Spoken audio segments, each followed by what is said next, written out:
Hello, everyone. Welcome back to another episode of the Craft of the Draft podcast. Another really big week of representative footy. A bit of talent league we'll touch on in the end. But I'm one of your co-hosts, Nathan Seppi, as always, joined by my other co-host, Jonty Ralsmith. Jonty, really big week. How was your week of football? What'd you take out of that week? Yeah, no, it was good to see. It was good to sort of see where some teams are at, gauge the temperature of them against each other. Obviously, we saw the Allies smash Vic Metro in the first quarter, but then the game sort of evened out after that. So we had that game. We had the Allies versus Vic Metro and the girls, and we had Vic Country narrowly defeat WA on Friday night. We also had a lot of talent league footy, which gave the opportunity for some players who might have just missed the country and metro squads or the 17-year-olds to really stand up and show their wares. So I thought it was a good weekend of footy for a few different reasons. Yeah, for sure. And we're going to go through all those games you've talked about. We'll just quickly run through our order in case you want to skip through and listen to certain parts. But we'll start with Vic Country and WA for the boys, Metro and Allies boys next, and then the Metro Allies girls, and then the round 12 talent league recap. So that will be the order we're going through. But let's go back all the way to Friday night where Vic Country got up by 2 points. It was an interesting game where it felt like Country were probably on top for the first and fourth quarters, and then WA pretty much held the dominance for those middle two quarters. We haven't talked about this much both together, so this is both our sort of raw thoughts, I guess, on it. But what's your perspective on that game? How Country performed and the general outcome of it? Country, get a win now, so they're on the board and give themselves a very slim possibility. Probably mirrors what you thought. Probably WA could have had a bit more scoreboard ascendancy through the middle, but at the same time, there's also the argument to say that when Vic Country are at their best, you could say that they probably should have gotten away from WA more than they did. So it was a little bit of an arm wrestle. But yeah, no, it was a good one to watch. I thought the midfield of Vic Country was also very interesting, a little slightly different to what we saw at Icon Park. Obviously, Cooper Simpson's absence, the main one, but some others as well going through there and getting opportunity. I was intrigued to see that. And I'll be intrigued to see the Vic Country midfield going forward as well. It's obviously always interesting to see who they do give those opportunities to, because that, gives a good indication of the prospects that are really highly regarded. But yeah, no, I suppose if you move on from an individual perspective, I thought Cade Delarue was one who really boosted his draft stocks. So obviously we know he plays that high half forward role so well from a Dandenong perspective, won a lot of the footy and showed his ability to sort of stand up in tackles and it was just a prominent ball winner, and he's done that at Dandenong as well. He's consistent throughout the whole game, and I think he was able to show that against better opposition on Friday night as well. Yeah, well, he was probably my best on ground. It probably wasn't across 4 quarters, but in terms of the player that did everything he could have as best as he could and made the most impact per possession, I'd probably say Cade Delarue. Like you said, his power out of the stoppage was really noticeable. Even sort of burst through the middle at times, and there were some really nice entry kicks inside 50 that I can't remember which forward they were to, but they were hit up really nicely. It was just really composed with ball in hand, was using it nicely with his hands, I thought. I think he used it more with his hands than he did with his feet, but he just used it really well. And I thought his game was as best as it could be. Could be his best game of the season, arguably, like in terms of if you look at Talent League as well. Like that was a really impressive standout performance. He's probably the main one for me as well. I'll move to a forward, Michael Rudd. Yep. He was one, he was fantastic. And he's done that 2 games in a row now for Country.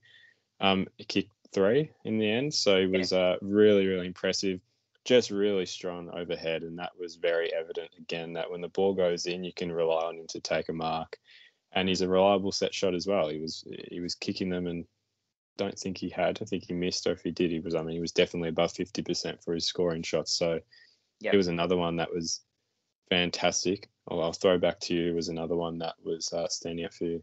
Yeah, and I'll stick on the forwards theme with a couple. Archer Reid, he's still sort of a bits and moments sort of player, and we'd love to see him do it for a full game. And he did that, I think, for Gippsland when he kicked 4 goals last week. But it'd be good to see him do it at some stage in his championships. But kicking that first goal, I thought, showed his mobility and showed something a little bit different in his skill set. And then he was able to hit up a few forwards coming at the ball as well throughout the game. So yeah, it was good to see him show glimpses. Would be nice to see him put it together for a full game. And Lockie Charleston, we know how much energy he provides inside 50. I think he showed those traits again on Friday night. So, yeah, those two forwards as well.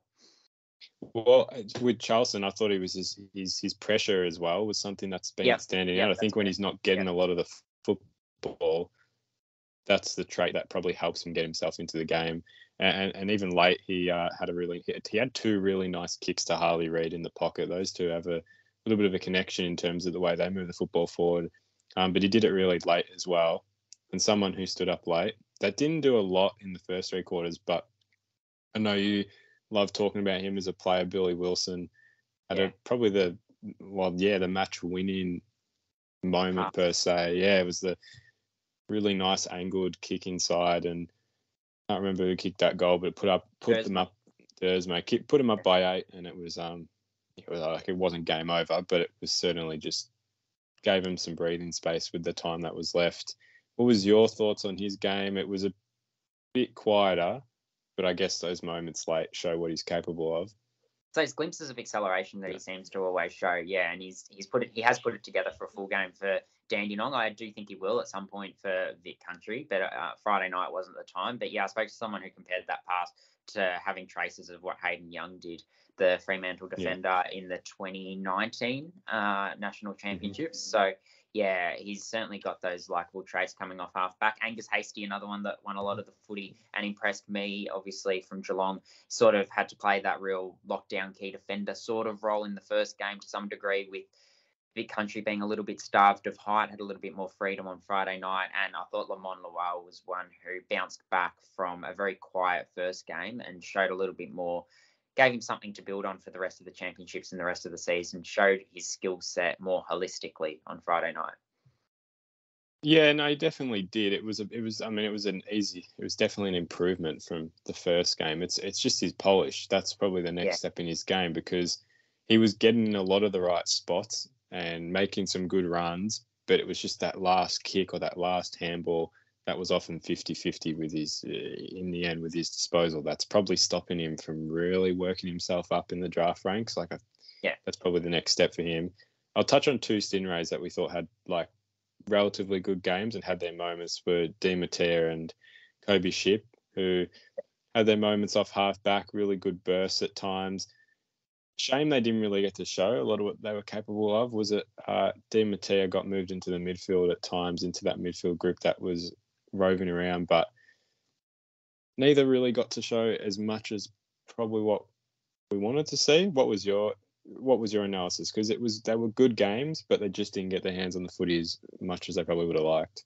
Yeah, Harry Di Mattia was one who, when he was in the midfield, he's in the midfield for large parts of the game, and I thought he was a little bit neater than what he was in the first game in terms of his execution by foot. We saw in the first game his burst from stoppage, and he was able to get a few of those really nice centre clearances inside 50 kicks. Unfortunately, turned it over. He was a little bit better on Friday night, and he also had that moment. You mentioned that he spent some time off half back. He had that moment late where he spoiled, and that was a really important play in saving, I guess you could say, the game, saving the opposition from having one last opportunity to overcome Vic Country. So, liked his game. Kobe Ship was solid. Obviously, the first game really raised his stocks. It probably wasn't as good as that one, but certainly he's keeping his name there or thereabouts in draft discussions.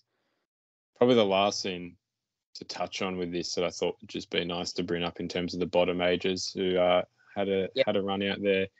I mean, add if I'm wrong, but Archer Day Wicks, Sam Lawler. I thought Sam Lawler was actually pretty impressive at times. He had his moments. It was a good. Did he play in that first game? No, so this is his first one, and I thought he was really good. He was really good, with his vision inside to find that kick was really good, and just clean hands out of the stoppage. Archer Day Wicks got on the scoreboard as well, so he's a really promising prospect. He's a Bendigo boy. And also we saw Lockie Smith in the ruck this week, and I thought it was a really good game. I thought his first half was really good. The energy he brought around the stoppages was something I noticed. You notice with rucks, they can take a bit longer to get themselves into it, but he was really energetic. I know you really like him as a ruck at Gippsland. What was your sort of perspective on his game? Yeah, no, really impressive. Yeah, obviously coming up against stiff opposition as well. He had his moments. Probably using his size as that next step. Like, he's a really big person. Like, I know, having watched him up close a couple of times, you get a sense for how big and imposing he is for an under 18s, under 19s sort of competition. So yeah, if he could just use that a little bit more, like some of his opposite numbers do. But yeah, no, there were certainly moments, and I guess what's been really impressive from his perspective is that he averages, I think, 15 hitouts in the Talent League, and he does have to share the ruck duties with Will Dawson, who we know is in Vic Country as well. So you've got the two best rucks playing for the same Talent League team, and Lockie Smith is still averaging 15 hitouts. Probably tells you his ascendancy over much of the rest of the competition, and is able to clunk a few marks, and he's adding different strings to his bow. But yeah, no, it was pleasing to see him get a run around on Friday night. I think moving on to the Vic Metro versus Allies boys, it was obviously an Allies domination up until quarter time, and it probably felt like they were on top thereafter, but they weren't able to put it on the scoreboard quite as much. Obviously, they got the win, and yeah, there were quite a few that stood up. We know that Colby McKercher and Riley Sanders are touted as two of the more highly regarded, midfielders in this draft crop. They were again strong, but in terms of some under the radar prospects, I suppose if we do start with the Allies boys, I thought Jack Callanan was really good. We know he had that quiet first game, had moments in the second game, and again he had his glimpses where he was able to take some nice marks, and some of his field kicking was really good, and he's just a real live wire inside 50s, that small forward. So yeah, he was one that really impressed me, along with Heath Ollington in for his first game of the national championships. His 190 centimetres, he took some really nice overhead marks and was a really important figure inside 50. And Ari Schoenmaker, obviously, we know he plays halfback for the Tasmania Devils, was able to kick a couple of goals. He's got that booming left foot, and he was able to show that off. I think he kicked 2 goals, that one point that he kicked was from about 10 metres out. I don't know how he missed it, but no, it was a good showing for those two boys in their first game of the national championships. A quick overview on what you thought of the Allies. Yeah, I actually mirror all your thoughts. All those 3 players you just said were my top 3 for the Allies in the end. Ollington, he actually kicked a really good check side goal from the boundary. That was play of the day almost. It was really, really fantastic. Callanan was probably my best for Allies in terms of the impact he made, and just in terms of under the radar players. Really strong hands, really nice kicking inside 50s. Offensive pressure was something I noticed. That's just something I like watching, is forwards that put that pressure on, and he did that really well. And then he kicked a really nice goal, really good pickup and goal on the run from 25 metres out. So he was fantastic. And then Schoenmaker, those 2 goals, they were massive. They were both from about 50 metres out. So he's a very big unit. So I'd agree with everything you have to say. I'll move on with Metro, and I'll bring up 2 defenders first. Christian Mardini and Ollie Murphy. Mardini's a Northern Knights boy. Ollie Murphy's a Sandy Dragon. Mardini was the first time we've got to see him in Vic Metro colours, so it was. I thought he played pretty well, considering the role he had to play. It was a tough day if you were a defender for Metro. Jed Walter, my God, that he's a prospect and a half. Like, in terms of brute strength, how do you defend that? He didn't have the job on Walter. Ollie Murphy did, but Mardini, his just defensive positioning was really good, because he didn't allow the forwards to get out the back, took some good marks. It was his body work that stood out for me.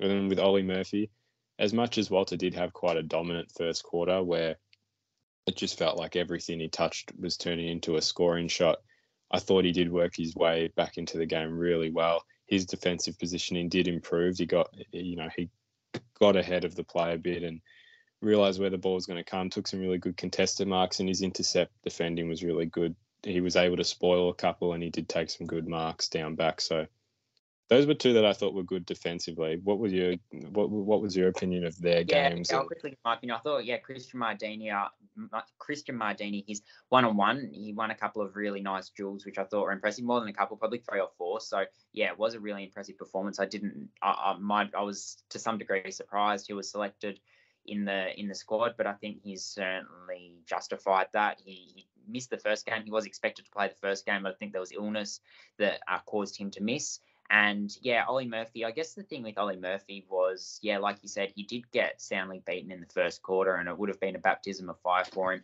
But from a mentality point of view, the confidence to be able to stay in the contest. And then, yeah, like you said, there were times where he did back himself to take that intercept mark and read the flight of the ball, play to his strengths rather than get drawn into what Jed Walter likes to do, which is likes to body his opponent, use his brute strength. And then, if you get one-on-one with Jed Walter, most of the time, if you're the same age as him, you're going to lose because of how strong he is. So, yeah, his ability to read the ball, I thought Ollie Murphy deserves to be commended, particularly once he was able to stand up and stay in the contest after quarter time. From a midfield perspective, I probably really liked Mahmoud Taha. I thought he had some really nice moments, and yeah, I know we're both a fan of him. He stood up in the first game. He brought a lot of pressure, and we know what he does with his inside grunt work. Thought he showed that again, and I know you're a fan of Kynan Brown's game from an Oakley perspective, and yeah, I think there was reason to say that he at least maintained, if not boosted, his draft stocks on the day.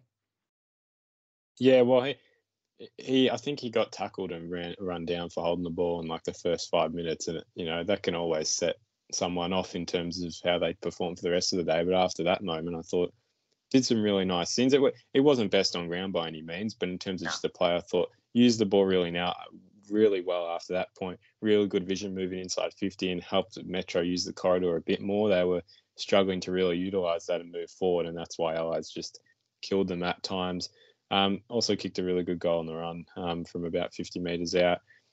I guess midfield-wise, it was tough. And I agree with Moody Taha and your analysis on him. I liked his game. I thought he was pretty energetic, and that's something he always brings to a midfield group wherever he's playing at.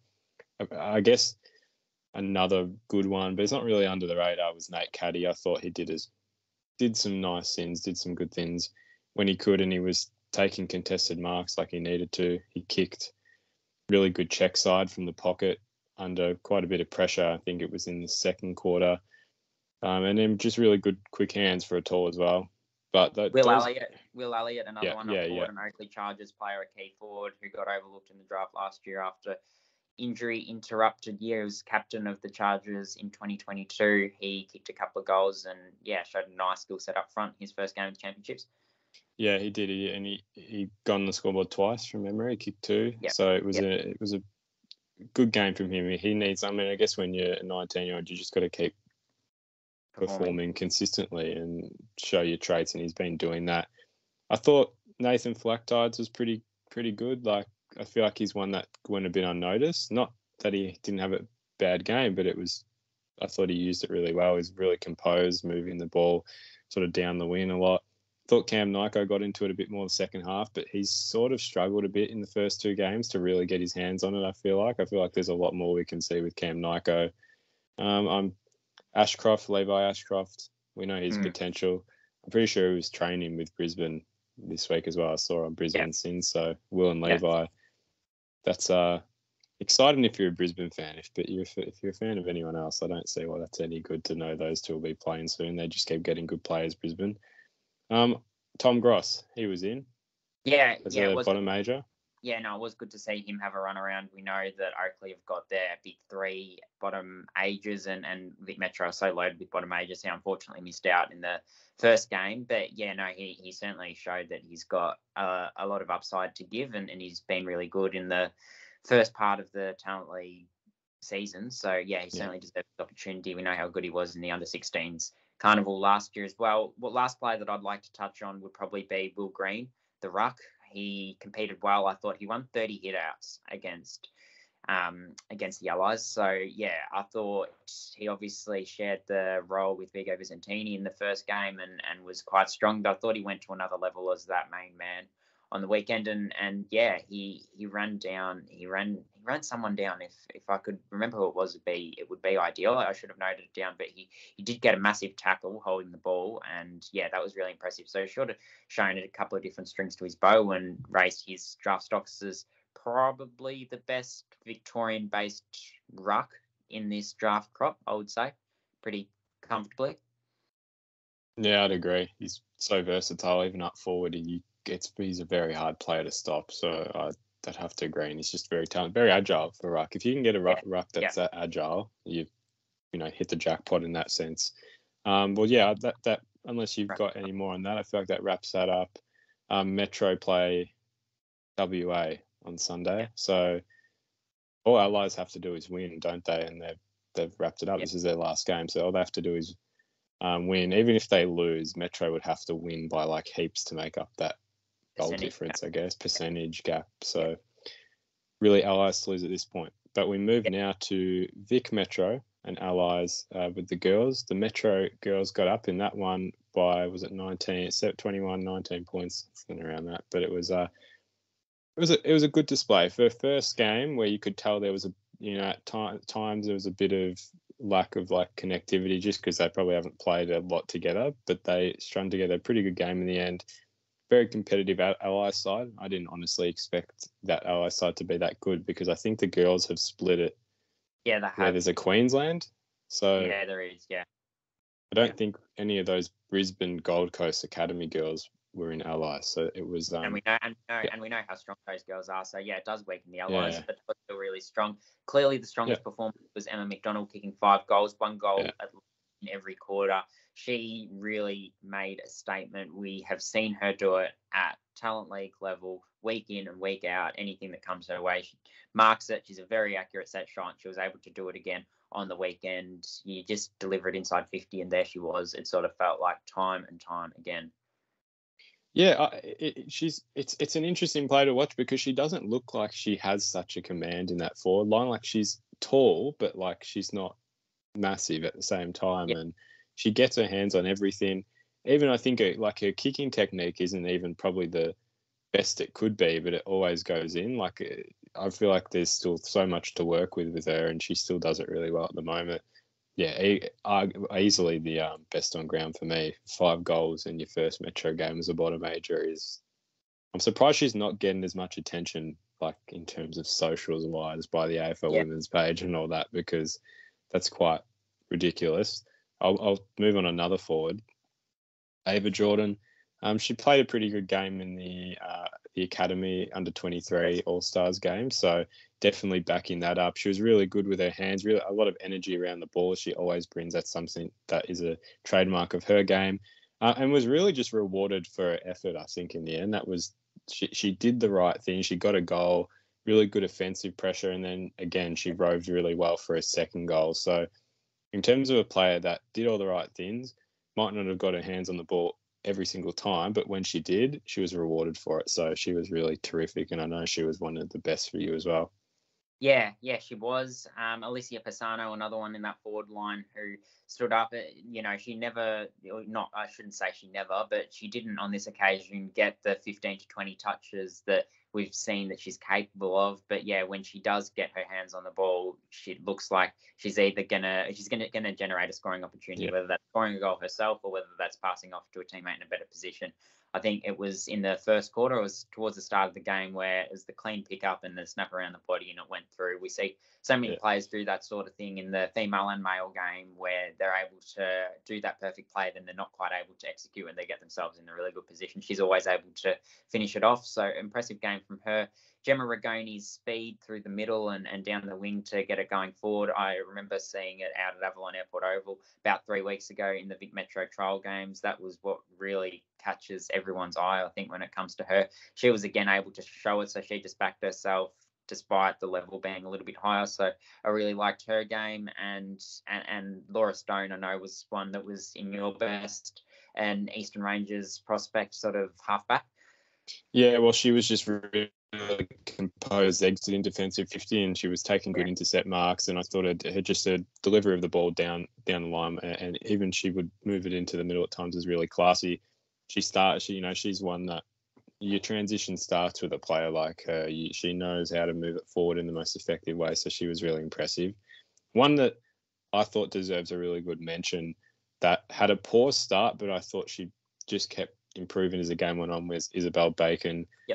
Sandy Dragon, really aggressive in the middle, and she took the game on. Her disposal was pretty poor at the start, and that's what let her down. And all those moments where she did the right thing, they sort of get forgotten, because if you give the ball up and turn it over. You're not going to be remembered for that sort of stuff. But she changed her game up, took some really good intercept marks, really good defensive intercept punch, I remember, and then really good composure through the middle to move it well, good kicking, good, and used it well with hands. And I thought her game changed and really helped her stand out, especially as the game went on. So she was one that was really impressive for me. Yeah, no, I think that's a fair appraisal. Kaylee Kavanagh, probably for me, also was probably in the 3 or 4 best. 11 clearances is a massive effort, and we know she does it week in, week out. For Calder, she's just got a really well-rounded game, and her ability to feed out or get out of stoppage is really impressive. She gets out the front of stoppage quite often as well, which gives her team that immediate advantage. So we can see players like to sort of run backwards away from the traffic and then sort of curl the way around, but she just backs her strength. So really good outing from Kavanagh, and I think Sarah Pousty and Tamara Henry, a couple of others that deserve mention. Pousty and Oakley Charger started the season really well, and Tamara Henry coming in off some really good form, particularly in the last couple of weeks for the Western Jets. So move on to the Allies. I'll give one more for Metro.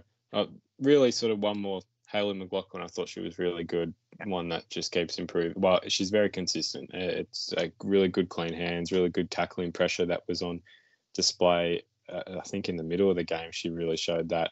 And then really good inside 50 entry kicks. Jasmine Shepherd, I thought, had her moments, but it was a kicking that let her down. I thought she did the right things. But I think that was with a few girls, actually, where they were doing a lot of the right things, but it was their disposal that let them down. So that was probably my main takeaway from the Metro girls side of it.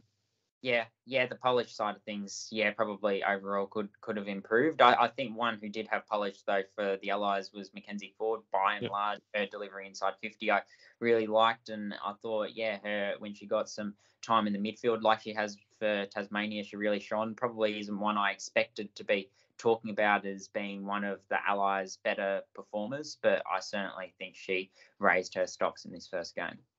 Yeah, for sure. She was just really classy with her ball use, and that transition inside 50 was just really strong and they converted Allies as well. I think they were 8-3 in the end, so they were efficient every time they went in. And then probably Candice Belbin's probably the last one to talk about. Yeah, we know we know you know what you're going to get from her. She cracks in every week. She goes after the hard ball, and her ground ball gets are always really strong. I thought that mirrored her start to the season as well for Tassie. So that wraps up the Vic Metro versus Allies girls game. We'll move to the Talent League boys and girls reviews now. Nathan, I know you saw a little bit of this game, the Tassie versus Northern game. Northern getting up 10-4-64 to 9-15-69 with a dramatic finish.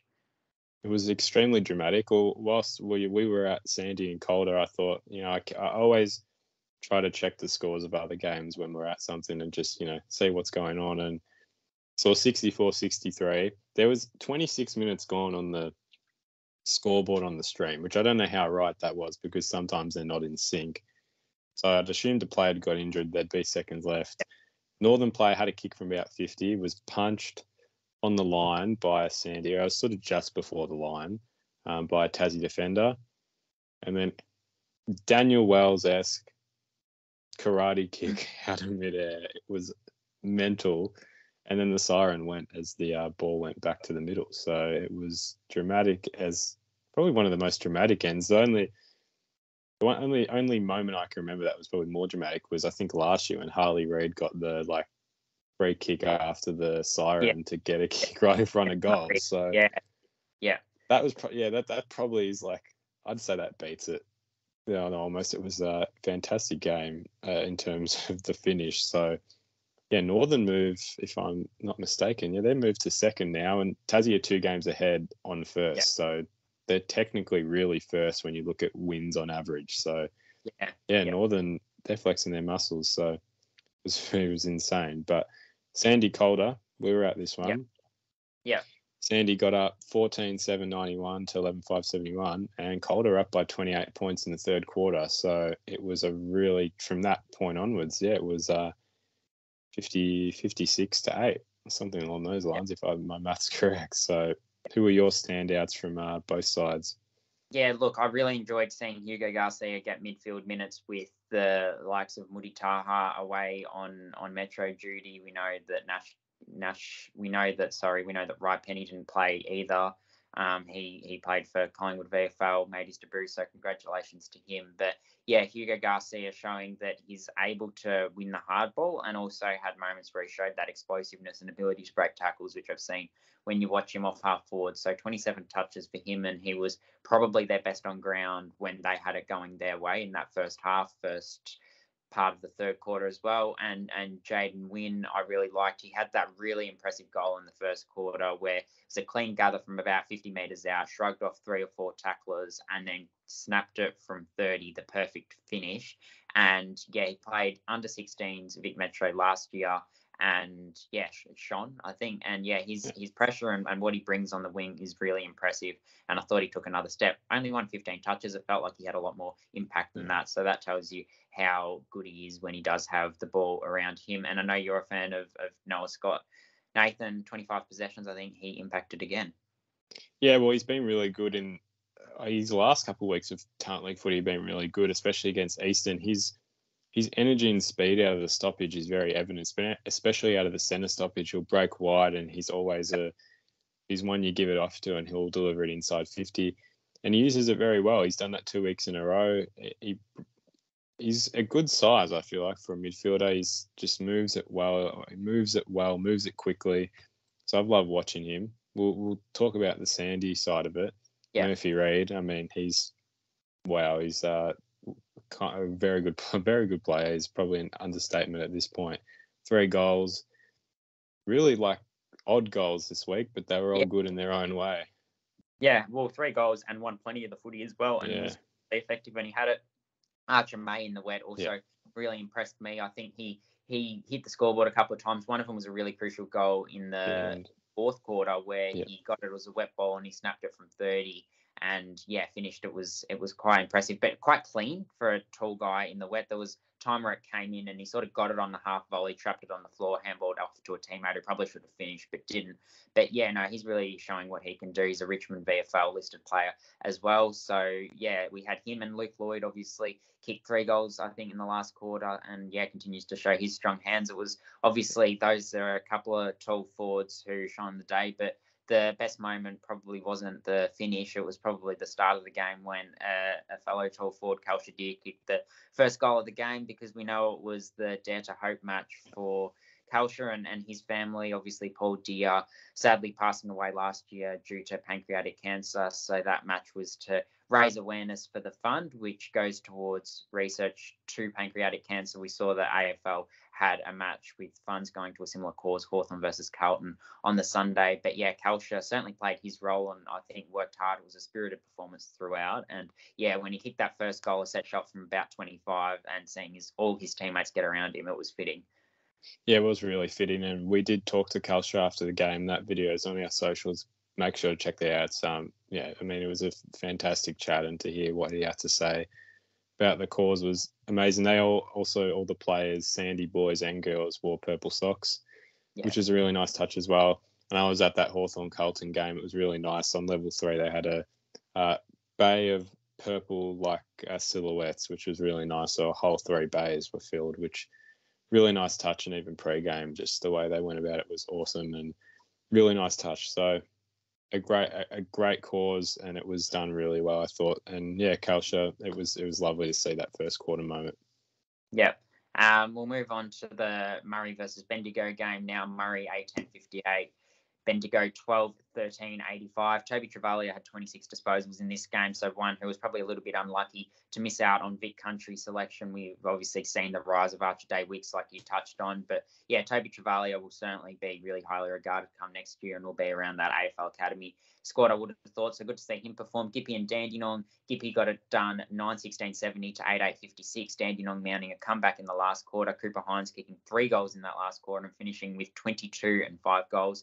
Another really strong bottom ager, and yes, put in some really strong performances for Dandenong and probably went to another level in that mid-forward rotation on Saturday with some players missing. Sam Frangalis, who was probably seen by some people to be a little bit unlucky in missing that Vic Country squad, had 35 disposals and brought that real good inside grunt, from what I'm told, to that midfield group for the Stingrays. So, yeah, a good performance for him, and his polish was a little bit better for Gippy. Tom Hanley, 35 and 1 goal 5. It was a little bit of what could have been. It could have been an even better performance, but still finishing with 35 disposals and a goal is outstanding. He's a Xavier College prospect. He's played about 3 games for Xavier College as a midfielder forward type of player. He's had an injury-interrupted start to the season, which has prevented him from probably showing what he's able to do on a consistent basis, and probably denied him the opportunity to get selected for Vic Country. But good to see him put forward that performance on school holidays for Gippy. Oakley defeating Western 15-11-101 to 10-10-70. Jovan Petrick going forward and kicking a couple of goals. Eastern defeating Geelong 9-17-71 to Geelong 7-15-57. And then we move to the girls. Oakley defeated Western in the girls' game, the second of a doubleheader there, 7-9-51 to 1-1-7. As we probably expect, they've got a little bit more depth, and it was good to see from an Oakley and Western perspective that Amy Karras-Brett, who just missed out in Metro's first team, went back and performed. She was one of the best on the wing, ran really hard, won 17 possessions. And Sierra Greaves won 16 touches and 5 tackles. Was again pretty strong for Western, probably a little bit unlucky not to win a spot in the forward line or the midfield for Vic Metro in that first game. Sandy and Calder. Sandy went down 27-40, which probably just about locks in a top 4 spot for Calder, you would think at this stage. You were at this one, Nathan. A quick overview on who impressed. Yeah, well, yeah, it does sort of wrap things up for Calder now, because Calder do have to lose 3 of their last 4 and Sandy have to win 3 of their last 4, and Sandy's run home is very difficult. Chloe Baker-West, probably one that got unlucky not to be mentioned by me last week. She was terrific. Again, really, really clean with her hands, great in the contest. Her kick is really fantastic as well. It's always long, but it's always accurate, which I feel like it's always one or the other, but she balances it really well. Got on the scoreboard as well. She was extremely dominant throughout that midfield. 36 touches, and I think the next highest was definitely below 30, and it was in that mid-20s range. One for Sandy, I thought that was really good, was Ruby Dale. She was really energetic around the footy as a ruck. 17 hitouts in the end, and she moved forward and was really dominant, but the downfall in her game was that she kicked 0-4. So she was that close to being, having a real terrific game. I still think it was, but obviously you want to have that scoreboard impact. It was a little bit windy, wasn't the greatest conditions, did start raining a little bit at times, but wasn't, terrific conditions. And then Amy Trindade for Calder, I thought was really just dangerous up forward, used her body really well to get a bit of space off her defensive opponent, and she did get on the scoreboard as well. So those were my 3 that I thought were the most impressive. Good to see Amy Trindade performing, and back for Calder. Murray got their first win of the season over Bendigo, 55-33. I think that's good for the health of the competition, and good for Murray, who have travelled. They're probably the team that has to travel the most. So good to see them get reward and be able to sing the song. Yeah, for sure. It's great. Like we said, we just want Murray to get a win for the sake. You don't really want a winless team at all, especially considering the commitments they make each year. And weirdly, they're back in the finals race, because their 4th is on 8 points and they're on 4 now. So it actually weirdly doesn't take a lot to get to that 4th position. So they do give themselves a very, very, very slim chance, but it's there. So, congratulations to Murray. It's great. And hopefully they build on that as well. And then Eastern Rangers defeated the Geelong Falcons. Eastern Rangers were weakened and Geelong weren't, but Eastern still able to get up by 20 points. Probably underlines the depth that Eastern do have. But for Geelong, Sarah Howley was still able to get 39 touches. So, she's priming herself for a big carnival as a bottom major. And then Northern and Gippsland, just want to touch on a few Gippsland girls, even though they did go down. So Northern winning 6-1, 37 to 3-5, 23. It was another case of Gippsland were there and thereabouts for about 2.5 quarters and were then overrun by Northern. So it's about the 3rd time that's happened now for Gippsland. We know they field a very young team each week. But, it's good to see that a few Gippsland girls are really starting to get a body of work behind them now. So Alice Stoddart as that rebounder off half-back, probably for a month or however long there has been since that community break, every single game she's been really strong. So a lot of promise in the future. She's a 2025 draft prospect. Ash Centra, 29 touches. We know her star power and pizzazz. She's shown her versatility and particularly her rebound in the last few weeks has been really good. Abby Hobson, I just want to touch on a goal that Abby Hobson kicked, a certain play that was against the grain to some degree in the third quarter and kept her team in it. So the ball came in and she took a really nice contested mark, had front position in the pack, and launched a booming kick from 40. It fell just short, about 2 meters short, and the mark was taken by Northern. Then Abby Hobson was able to mark the exit kick from the exact same position, and then was able to get it 2 meters over that player's head and kick the goal. So a couple of really strong marks. She finished with 7 marks, so she's an aerial threat up forward. She was good all day and has been for 5 or 6 weeks. Alicia Molesworth through the midfield and Jess Oden through the midfield as well continue on their strong season. So good to see them going well. But we'll move on to the ladders now. Nathan, you've got them in front of you. Tell us what we've got to do. Yeah, well, we'll go back to the boys. Tassie, they sit first on 28, but they're 2 games ahead. So I'm going to assume they'll fall at some point, but assuming the teams below them will win. Northern and Sandy and Calder on 24 points each, separated by percentage. Calder, we know, have a very good percentage based off their Northern Territory win earlier in the year, which we touched on Saturday, which might help them. It genuinely might help them secure a top 3 spot come the end of the year. So that's just an interesting result to keep in mind. Geelong, Dandenong, Eastern with 20 points and Rebels, so that's 5th, 6th, 7th and 8th. Bendigo, Western on 16 points. Gippsland and Oakley now move into 12th on 12 points, and then Murray, they are now last with 8 points. So, as we know, they all make at least 1 week of the postseason. So, it'll be interesting to see where they finish up. And then the girls, pretty much the Metro ladder is now sealed in terms of top 4. You'd probably think at this point, Oakley, Eastern, Northern and Calder. Really, the bottom, the 3rd and 4th and 1st and 2nd will be those same teams, really. It just depends where they finish up.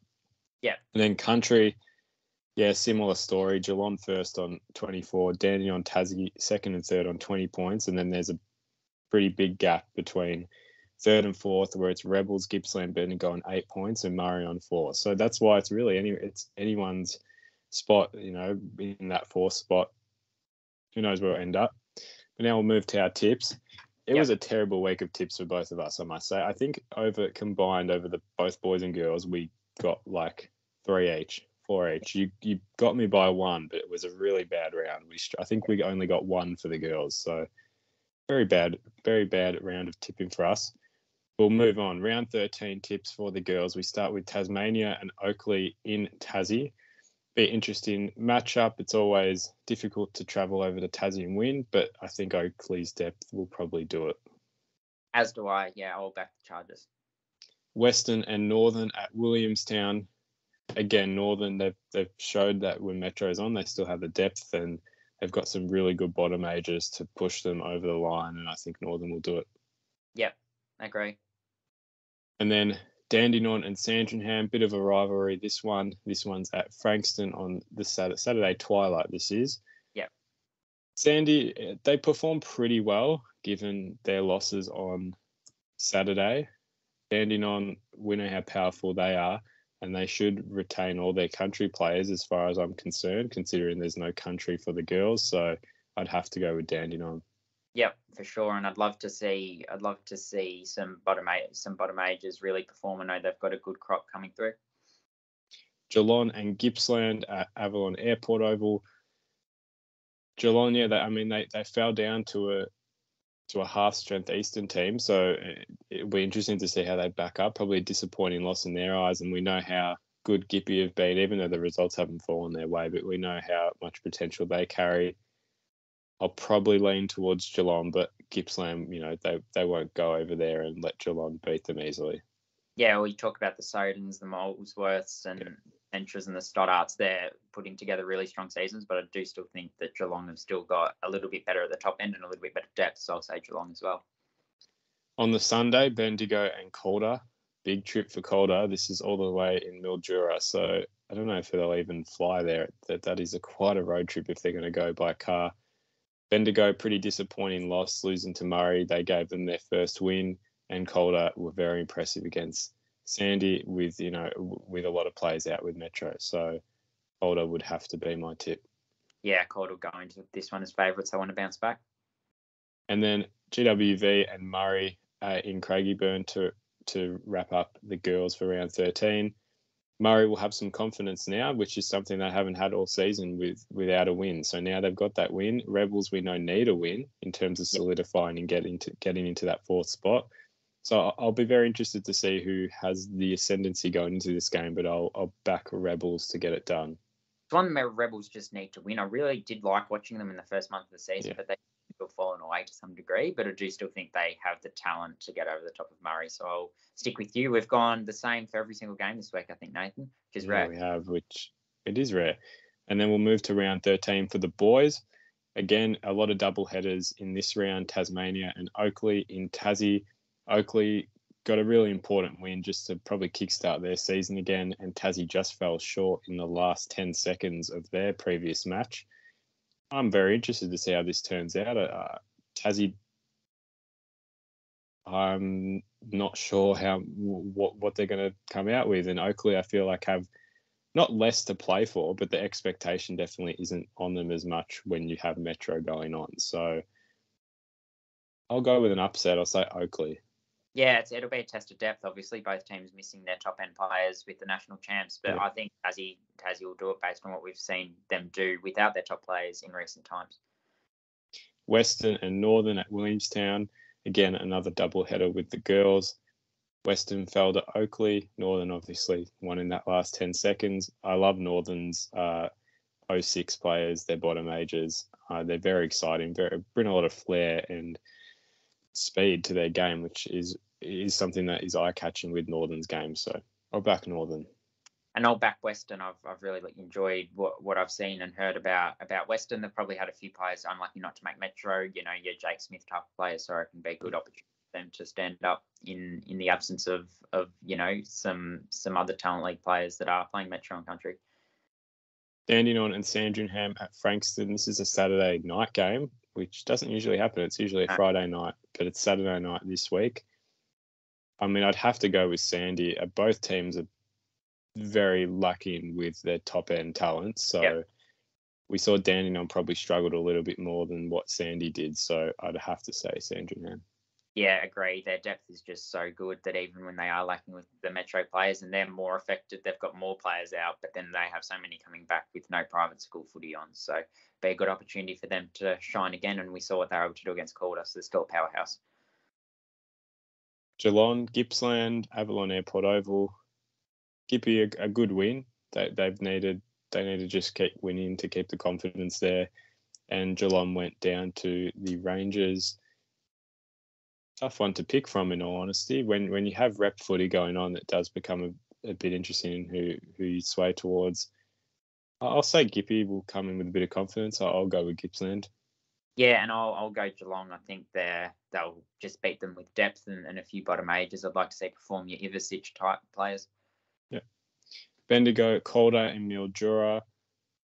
Bendigo got back on the winners list after a bad loss to Northern. They came back and they've beaten Murray, so they're back on the winners list. And Calder, I think we spoke about this. They're either very hot or very cold. And when they're hot, they are very, very hard to stop. They're up by 28 points against Sandy and weren't able to close that game out.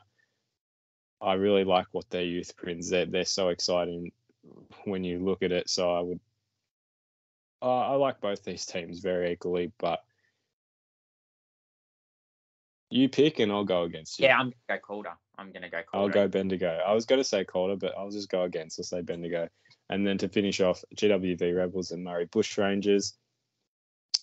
Interesting, actually, because have we seen Rebels? We didn't see Rebels last week when Country were playing, so not sure what side they'll have. Murray are in a pretty bad bit of form at the moment, so I'll probably lean towards Rebels. Yeah, and I think the Rebels would back themselves to get that one done as well. But yeah, no, it'll be a good weekend to see which 17-year-olds can stand up and the private schools as well from a Metro perspective. Sure. Well, that wraps it up. That's a very long episode from our end, but a lot to talk about, and it'll be the same next week. We've got a double header at Moorabbin on Sunday for the boys, I should say, with Allies taking on Vic Country and then Vic Metro taking on WA. And the girls, Annoyingly, at the same time, at 1:30 on the Sunday, they play against, I'm pretty sure, South Australia. So we'll have those 3 games to talk about. Vic Country's girls they're not in action until the 30th of July, so there's still a bit of waiting time on them. And then obviously we'll recap Talent League again. We'll be at 2 games this weekend, so 2 main games to talk about, and we'll recap the other games. So until then, leave your comments and thoughts in below. Let us know what you thought of the episode. Follow our socials for a bit more extra content with players. And until then, we'll see you in the next episode.